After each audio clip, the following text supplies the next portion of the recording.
de la Rua Tarancon tem 55 anos e nasceu aqui em Itapeva. É formado em Estudos Sociais e Direito. Já foi vereador por 4 vezes e presidente da Câmara por 3 vezes. Agora ele pleiteia a cadeira de prefeito da nossa cidade.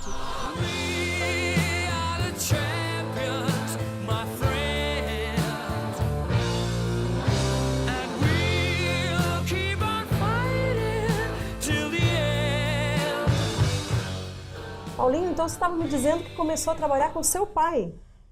É verdade. Com 14 anos, né, eu comecei nas empresas da família, trabalhando como apontador na construtora de la Rua.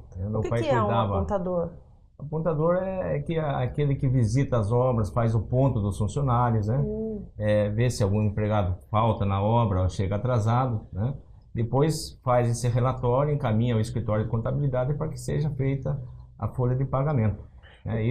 Eu tinha 14 anos na época, inclusive tenho carteira registrada. Desde os 14? Desde os 14 anos, comprovando essa atividade. Então você já administrava sua renda com 14 anos? Eu já ganhava meus troquinhos, né? Nessa época, né? Nada mais justo, né? Trabalhando. Até eu trabalhava com um colega meu aqui no escritório da empresa. E aos 18 anos já trabalhando com meu pai efetivamente na loja de materiais, que na época estava localizada na Rua Mário Prandini. E o almocinho era com a dona Encarnação, né? Sempre.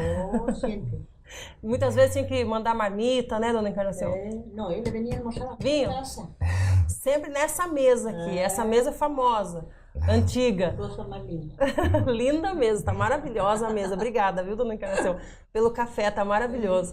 Mas depois, já adulto, você trabalhou em vários lugares, cuidou das empresas da família, mas você foi presidente da Associação Comercial, criou o Dia do Freguês, entre outros eventos, mas eu quero saber sobre o Itapeva Clube. Como é que era? Nós tivemos uma passagem muito bonita no Itapeva Clube, né? Nós fizemos um projeto. O Itapeva Clube naquela época estava em decadência. Eu convidei várias pessoas aqui da cidade para montar uma chapa para concorrer a uma eleição e realmente nós fizemos 2 mandatos maravilhosos naquela entidade. Nós pegamos um clube totalmente decadente na época, né? Levantamos o clube, fizemos os melhores bailes que ocorreram no Itapeva Clube, foram naquela gestão de 4 anos, né? Na qual eu fui o presidente e comandava toda uma diretoria envolvida e comprometida com a entidade, né? Realmente foi um momento muito marcante em minha vida, né? Muita diversão, bailes, gincanas para os jovens, né? E aquilo que um clube realmente deve oferecer para aqueles sócios, né? Os bailes eram uma sensação na época. A senhora ia, dona Encarnação? Era bom, né? Nós tivemos revivemos os réveillons, baile de debutantes, que era uma coisa que já há muito tempo não existia. Nós retornamos com os bailes de debutantes. Naquela época, a nossa diretora social era a Juliana Oliveira, tinha o Birajara de Góes também, que colaborou muito com o Itapeva Clube, né? E quando nós deixamos a entidade, nós entregamos ao próximo presidente da época o clube com 1.850 sócios. Então foi realmente um momento muito marcante em minha vida. Você também sempre foi estudioso, né, Paulinho? Fez 2 faculdades, fez pós-graduações. Isso te ajuda na política, facilita? Sem dúvida alguma. O que marcou muito na minha vida, né, além dessa pós-graduação em gestão pública, que é imprescindível para quem quer estar na vida pública, foi eu ter me formado em Direito, né? Eu conheci a minha vocação muito tarde. Eu poderia ter feito Direito muito antes, né? Mas tudo tem o seu tempo. E eu já com 47 anos eu me formei, né, em Direito e hoje é de uma grande valia, né? E as pós? Quais foram as pós que você escolheu? Então, tenho pós-graduação pela FAP em Gestão Pública, né, e pós-graduação em Direito Constitucional e Administrativo pela EPD, Escola Pública de Direito de São Paulo, né? E com todo esse conhecimento, seus colegas com certeza devem te consultar. Nós temos 4 mandatos de vereador na Câmara e isso realmente oferece uma grande bagagem. E com essa soma de estudo, de conhecimento, né, a gente acaba se tornando até uma referência na parte política, na questão legislativa, né? Então, com muito bom grado, com uma sensação de dever cumprido, que a gente colabora com essas pessoas. E você vai continuar estudando? Já está bom? Não, eu pretendo continuar estudando. É claro que agora nós estamos num projeto político. Sim. É muito importante, né, que é a questão de disputar a prefeitura de Itapeva. Realmente, se Deus me ajudar e ser o prefeito de Itapeva, fica prejudicada essa questão de avançar mais na parte de estudos. Mas eu tenho um grande sonho ainda de fazer o mestrado na parte de direito público, né, para mim poder aprofundar ainda mais meu conhecimento. E também entrar na parte de ser um professor, poder contribuir com toda esse estudo, essa experiência que nós adquirimos ao longo da vida pública nossa. Mas você não vai ser um professor bravo, né? Você vai ser um professor camarada, né, dona Encarnação? Eu quero ser um professor sensível, né? A gente tem que dar a nossa contribuição, os alunos querem isso. Os alunos não querem aquele professor bonzinho que não ensina, ele quer um professor comprometido, principalmente para quem dá aulas no direito, né? Direito é uma área maravilhosa, eu acho que contribui muito para a população, a gente ter bons profissionais. Então, eu gostaria de ser um professor que, ao longo do curso, né, saísse com aquele reconhecimento, de que o aluno falasse, esse professor contribuiu para o meu conhecimento. Então, essa é a maneira que eu penso. É estudioso desde pequenininho, dona Encarnação? Sempre gostei. Sempre? Sempre não precisou puxar a orelha não para estudar, fazer tarefa? Foi sempre? Eu dei trabalho, no comecinho eu dei trabalho para minha mãe. Eu acho que você é muito exigente, né? Acho que ele é exigente com ele mesmo. Ele acha que no começo não foi tão assim com afinco no estudo. Eu sou virginiano, né? Virginiano é muito metódico, né? Então tem essa parte do signo que me leva para isso também. E a gente vai saber como é que ele é na política, mas isso daqui a pouquinho. Só na Closet 37 você encontra as marcas Les a Les, Bala Sox e Corso Como. A Closet 37 fica na Rua Santana, número 90, 3521-1804. Closet 37, o seu jeito de vestir. Voltamos com Paulinho de la Rua e com a dona Encarnação, a mãe dele. Agora a gente vai falar sobre política. Paulinho, como é que foi o seu início na política? O que te motivou? Eu gostei de política desde criança. Eu sempre tive na veia essa parte política, né? E já na minha adolescência, logo que eu terminei meus estudos, na parte de colegial, surgiu uma oportunidade para sair candidato a vereador em 82. Mas naquela época meu pai ainda resistia que eu entrasse efetivamente na disputa de um cargo eletivo, né? E nesse momento nós apoiamos até um grande amigo nosso hoje, que é o vereador Tarzan, que foi eleito trabalhando na nossa loja. Em 1988, já contando com o apoio da família, contando com o apoio do meu pai principalmente, que era um grande incentivador Então seu pai gostava de política? Gostava, meu pai sempre foi militante político aqui, gostava muito tinha os seus apoios, né? Meu pai sempre foi muito politizado, né? Sempre tinha um senso crítico muito determinado na questão política, principalmente da nossa cidade. Sim. Né? E a partir disso eu já não saí mais da política. Tanto é que em 2002 eu renunciei à minha vida administrativa, minha vida pessoal, empresarial, para me dedicar exclusivamente à política. Hoje ele vive política, né, dona Encarnação? Mas ele saiu a quem? Ao pai? De onde ele puxou isso, essa vontade? Ele puxou mais a avó. Avó? Oh, Avó, porque a avó era ferrenha. nossa senhora. O que a senhora lembra assim que a avó fez? Se havia alguma manifestação e isso, ela sempre ia de las primeiras. Ela ia na frente. Ela segurava a bandeira. A avó e o vô, né?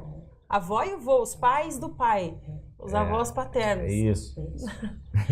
E hoje, com essa sua candidatura, quais são os seus planos? O que você pretende? Na verdade, eu tenho 4 mandatos como vereador, tenho Sim. 3 mandatos como presidente da Câmara. Eu entendo que no âmbito legislativo, eu já cumpri minha missão. Já ofereci todo um trabalho para a população de Itapeva. Agora eu tenho essa aspiração de servir a população nossa como prefeito da cidade. né? E quero ser um bom prefeito. Quero ser um prefeito que trabalhe com honestidade, com determinação, como eu sempre fiz, né? Eu renunciei a tudo na minha vida para me dedicar à política. E a política é uma entrega. Você não tem como ser você não pode, você não tem como não ser um bom político se você não se entregar totalmente a isso. Não tem como separar, né, as não duas tem como pessoas. separar. É muito difícil. Aquele que quer compartilhar a vida política com a vida empresarial, ele não vai ser um político na sua plenitude e, consequentemente, ele não vai exercer um bom mandato, ele não vai servir a população como deve servir. Então, por isso, eu renunciei à minha vida pessoal na parte empresarial, vamos dizer assim. Sim. Né? E agora, como candidato a prefeito, eu tenho certeza absoluta, eu vou ganhar essa eleição, com a ajuda de Deus. Né? Para quê? Para poder servir Itapeva. Esse é o meu objetivo, é a minha missão de vida. Né? O futuro a Deus pertence. Né? A gente que está na vida pública é muito difícil dizer que vai parar na política. Eu tenho planos, né? Mas mesmo assim eu também quero deixar um pouco da minha vida para dedicar aos meus netos, por exemplo, que hoje eu tenho, né, uma grande estima por eles. Eu acho que eu tenho que me dedicar, me entregar um pouco a eles. Coisas que eu não fiz até em relação aos meus próprios filhos. E você citou servir a população. Qual história, assim, deve ter muitas, mas qual história mais marcante de bairros que podiam viver em situação desumana? O que marcou, assim, para você? Você não conseguia dormir enquanto não resolvesse? Nós tivemos, você veja bem, são 4 mandatos de vereador, são 16 anos de vida pública, né? E nesses 16 anos, muitas coisas surgiram, né? Um exemplo, asfaltamento no Jardim Santa Rosa, Jardim Paulista, que por anos e anos aquelas comunidades aspiravam isso, né? E foi graças a uma mobilização muito grande junto ao prefeito Cavani, foram inúmeras reuniões que esse objetivo foi alcançado, né? Mas o que se torna mais gratificante é quando você vê um bem de vida ser alcançado, por exemplo, na questão de levar água potável a um bairro que está na iminência de perder esse bem, né? Uma coisa que aconteceu recentemente, por exemplo, no bairro das Pedras, no Avencal, onde a água já não existia mais. E foi um trabalho intenso. E não, né? tinha lugar para se buscar perto, também um rio. Né? Os poços caseiros, que a gente chama poços Amazonas, já estavam esgotados, porque lá é uma área grande de reflorestamento, e o reflorestamento ele suga toda a água do lençol freático. Então, ou você abre um poço de grande profundidade, ou você não consegue encontrar mais água. Que custa caro o poço também. Exatamente. Um poço hoje de grande profundidade, como foi aberto no bairro Avencal, por exemplo, onde eu intermediei isso, custa 170, 200 mil reais. É um valor que, onde uma comunidade carente como aquela não tem condições, né, de fazer essa melhoria. E nós, graças a uma intervenção junto ao poder público, junto ao prefeito Cavani, não é uma coisa fácil de conseguir, porque os recursos da prefeitura também são escassos, né? Então tudo isso gera uma mobilização muito grande, um trabalho intenso como vereador, como presidente de Câmara, para se conseguir essa benfeitoria. E quando a gente consegue isso, a gente sai com a sensação de dever cumprido também, né? Então são coisas que gratificam. O mandato ele é muito desgastante. A cobrança da população é muito grande, né? Nós estamos saindo às ruas agora como candidato a prefeito e a gente sente essa cobrança. Mas essas conquistas também, elas vão fazendo parte de um rol de trabalho que faz com que a gente se sinta também com essa sensação de dever cumprido, de que realmente a gente exerceu o mandato com muita honra e com muito trabalho. A gente percebe, né, dona Encarnação, que ele tem uma paixão pelo que ele faz, né? E o seu pai, ele imaginava que você ia seguir carreira assim na política ou ele achava que era coisa só de um mandato de vereador? Não, meu pai ele sabia que eu ia fazer essa carreira política. Tanto é que Ele ajudava. Ajudava, ele dava ajudava força mesmo, ainda. né? Ainda empurrava, Na né? minha primeira eleição para vereador, ele tinha uma Quantum, né? Ele colocou uma caixinha de som e ele que fazia todo o som nas ruas, né? Ele saía dirigindo o Ele carro. saía. Exatamente, ele dirigia, ele que fazia o roteiro dos E ela bairros, acompanha. né? Porque a gente não tinha condições, também era um candidato que não tinha condições financeiras para fazer uma grande campanha, né? E meu pai sempre à frente, pilotando isso daí. Depois fui candidato a prefeito pela primeira vez, ele também sempre ajudando, né? Ele era assessor de Então, sempre campanha, assim. o melhor. Sempre assim. Já em 90, em 2000 eu já não tive aí né, a felicidade de tê-lo ao meu lado, que meu pai faleceu em 98. Foi outro momento marcante a eleição de 2000 para você. Sim, se você me perguntar qual foi um grande momento político na minha vida, esse Sim. seria um deles. Por quê? Porque eu era um candidato de oposição, né, disputando uma eleição muito acirrada com o prefeito da época, que disputava a reeleição com toda a máquina, e nós conseguimos fazer uma disputa de igual para igual, né? Perdemos a eleição na última semana por detalhes, né? Então, são coisas que marcam. Eu acho que essa eleição de 2000 realmente foi muito marcante. Na campanha do Dr. Ulisses também, você teve uma participação forte, né?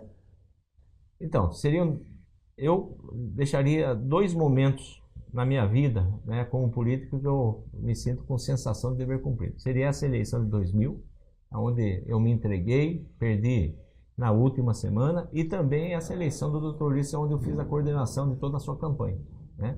Uma campanha modesta, com recursos escassos, e que ele conseguiu, né, se sagrar, se eleger deputado estadual com todas as honras pelo seu caráter, pela sua credibilidade, né?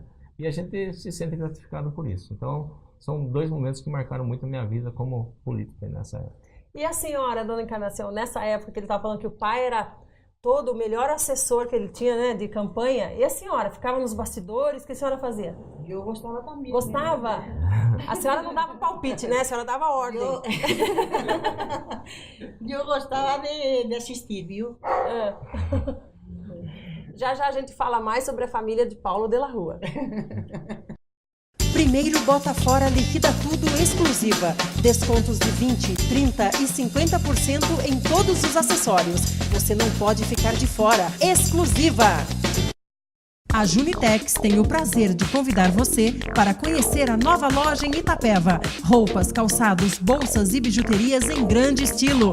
Junitex, o maior centro de compras em Itararé, Itapeva e região. Hoje nós estamos conversando com o Paulo de la Rua e com a dona Encarnação. Paulinho, no Dia dos Pais, você postou no Facebook, parabéns a todos os pais, saudade do meu pai Emílio. Fala mais um pouquinho dessas lembranças fora da política, como era seu relacionamento com seu pai? Justamente nesse momento que eu estou atravessando, né, uma fase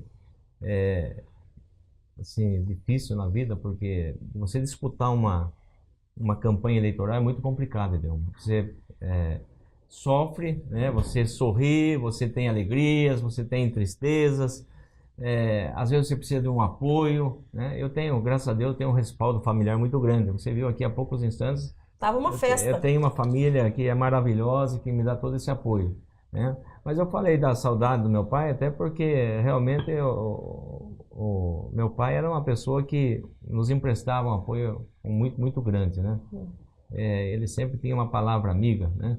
E se fosse nessa época, que é esse momento de campanha, ele sempre estaria de prontidão, né?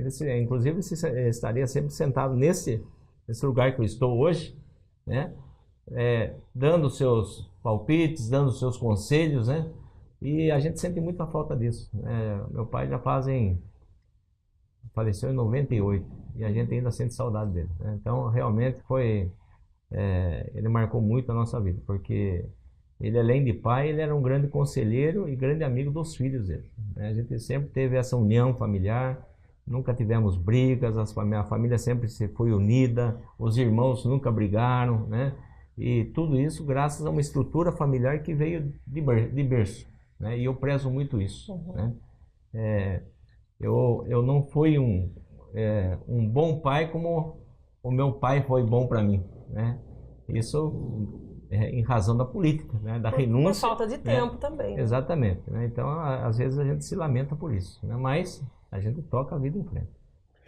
E esse ano você passou por Israel. Nessa viagem, quando você visitou o Rio Jordão, isso você também postou lá na rede social. Que você foi indescritível a sensação. Agora você já consegue explicar o que você sentiu lá? Na verdade, quando chegou o mês de junho, até eu sofri uma grande depressão para não fazer essa viagem. Né? Mas algo dentro de mim me dizia que eu precisava sair um pouco de Itapeva. Né? Eu precisava procurar novos ares. Né? Fazia muitos anos, fazia mais de 30 anos que não visitava a minha família na Espanha. Então eu fiz uma viagem programada para 15 dias e reservei metade da viagem para a Espanha e metade da viagem para Israel. Primeiro porque eu tenho uma amiga que mora em Israel e até eu queria conhecer aquele país. Mas nem de longe eu imaginava aquilo que me reservou nessa viagem a Israel, que realmente é um tipo de turismo totalmente diferente. Você vai para a Espanha, você dá de cara com turismo já onde é uma verdadeira indústria, né? Tudo preparado para o turismo, as cidades são belas, os monumentos são belos, né? O povo transpira turismo, né? Mas quando eu fui para Israel, eu nem de longe pensava que eu iria encontrar aquela maravilha que existe naquele país, né? Um país que vive numa zona de conflito tão grande, né? Que a gente só vê na televisão. O pessoal fala, você é louco de ir para Israel, lá é um local perigosíssimo. Não existe nada disso, né? Mas existe a zona de conflito que é perto de Jerusalém, que realmente causa aí muito temor àquelas pessoas que se dirigem ao país. Quando eu fui no Rio Jordão, né? Até porque quando eu resolvi ir para Israel, na verdade eu fui primeiro para pedir a Deus que me desse força, que me desse tranquilidade, segurança para enfrentar esse momento que nós estamos atravessando. E num segundo momento também fui para pedir a Deus pela minha família, né? Pelos meus filhos, pelos meus netos, né? Mas quando a gente entra naquele país, é um turismo diferente. Quando você visita Jerusalém, quando você visita o Mar Morto, quando você visita o Rio Jordão, como eu fui lá, você transpira toda a parte espiritual. A esfera promove isso. Existe no ar alguma coisa que é diferente. Quando eu entrei no local onde Jesus foi batizado, ali no Jordão, e que foi onde eu tirei as fotos, que eu expus ali na rede social, realmente quem vai lá sai diferente de lá. Então por isso que eu falei que era uma sensação indescritível. Porque te renovou. Você sente uma paz de espírito tão grande, né? Ali não é um lugar comum, né? Quando você visita um monumento na Espanha, você está visitando um monumento que foi feito para o turista. Mas lá no Jordão, o turista vai lá e encontra no ar. Você vive uma sensação diferente. Então ali é o turismo espiritual, né? Eu fui em Jerusalém, eu vi coisas assim comuns, mas que você vê que é diferente. Sim. E no Jordão, principalmente, que foi o lugar onde eu mais gostei, né? Ali realmente é um lugar onde você entra e você sente uma esfera totalmente diferenciada. E como é o seu relacionamento com Deus no dia a dia? Eu não sou assim Você conversa com Deus? Sim, eu tenho a minha crença. Eu sou cristão, né? Sou católico, mas não sou aquele cristão praticante, vamos dizer que... Mas os seus hábitos pessoais, quando você acorda, como que é seu relacionamento? Eu sou devoto de Nossa Senhora, eu faço minha oração antes de sair, peço pela minha família, sempre peço pela minha família principalmente, né? Que Deus nos ajude, que meus filhos consigam vencer essa empreitada de vida, que dê saúde para minhas netas principalmente, pela minha mãe que está aqui, ó, Que é uma gracinha. Que é a matriarca da família, né? Pelos meus irmãos, pelo meu irmão Manolo, que me ajuda muito, que é na verdade, é o esteio da família nossa. Eu sempre peço por ele, né? Porque a gente tem tanta gratidão por tudo que ele faz pela gente, né? Que a gente só tem que agradecer. Então é isso. E agora, você falou um pouco sobre o seu arrependimento de não ter se dedicado tanto aos filhos na relação de tempo, de passar tempo com eles, né? Como é que está sendo agora com os netinhos, as netinhas?